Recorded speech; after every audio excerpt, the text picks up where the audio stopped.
et de le dire régulièrement dans l'émission.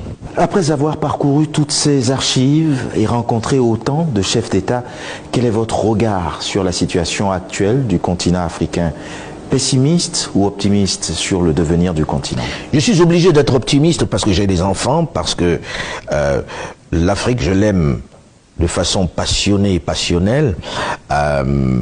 Mais il y a des moments de désespoir, de tristesse, comme en ce moment où vous avez des guerres partout, vous avez des chefs d'État qui s'accrochent au pouvoir, en sachant qu'ils sont épuisés. J'ai adoré le discours du président Alassane Dramane Ouattara l'autre jour, qui disait qu'à 80 ans, on ne réfléchit plus de la même façon, on n'a plus la même énergie qu'à 60 ans, à 50 ans, etc. En disant, il faut à un moment que ces dirigeants-là aient le courage, la décence de laisser la place à une jeune génération.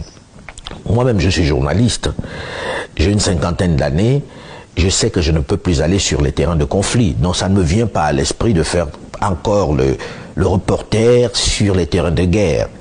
Chaque âge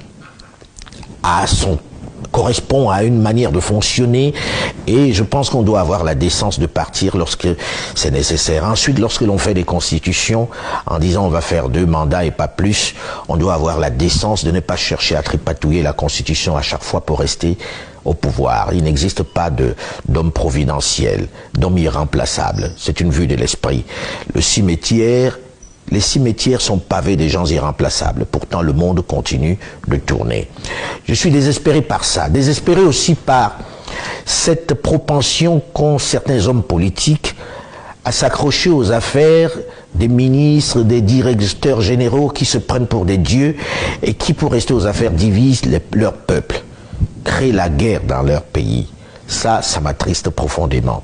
Et je me dis, j'espère que la jeune génération va rapidement prendre des choses en main pour éviter que cette Afrique se désintègre, qu'elle parte encore en sucette pour parler vulgairement.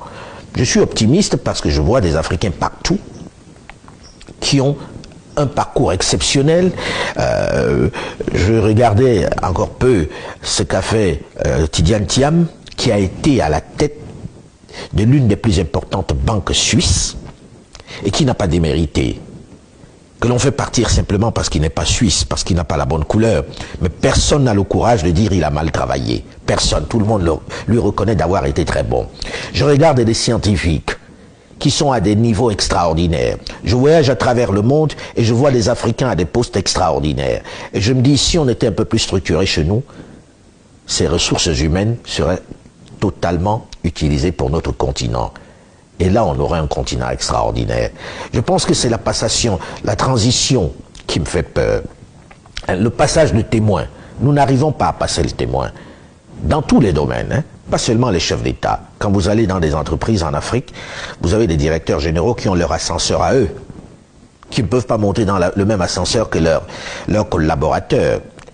Quand vous allez dans des entreprises, vous vous demandez comment on ne peut pas libérer les énergies. Parce qu'on a cette maladie du pouvoir. On adore conserver son pouvoir. On veut être le chef. Sauf que ça ne permet pas de libérer les énergies. Mais je reste optimiste pour le continent. Je me dis ça va passer, que c'est une étape, c'est transitoire. Et que pourvu que cette transition ne dure pas trop longtemps. Parce que je vois des transitions qui durent depuis une 30aine d'années. Et c'est épuisant. Et quels sont les dirigeants ou chefs d'État qui vous ont le plus marqué? Ça va décevoir un certain nombre de personnes.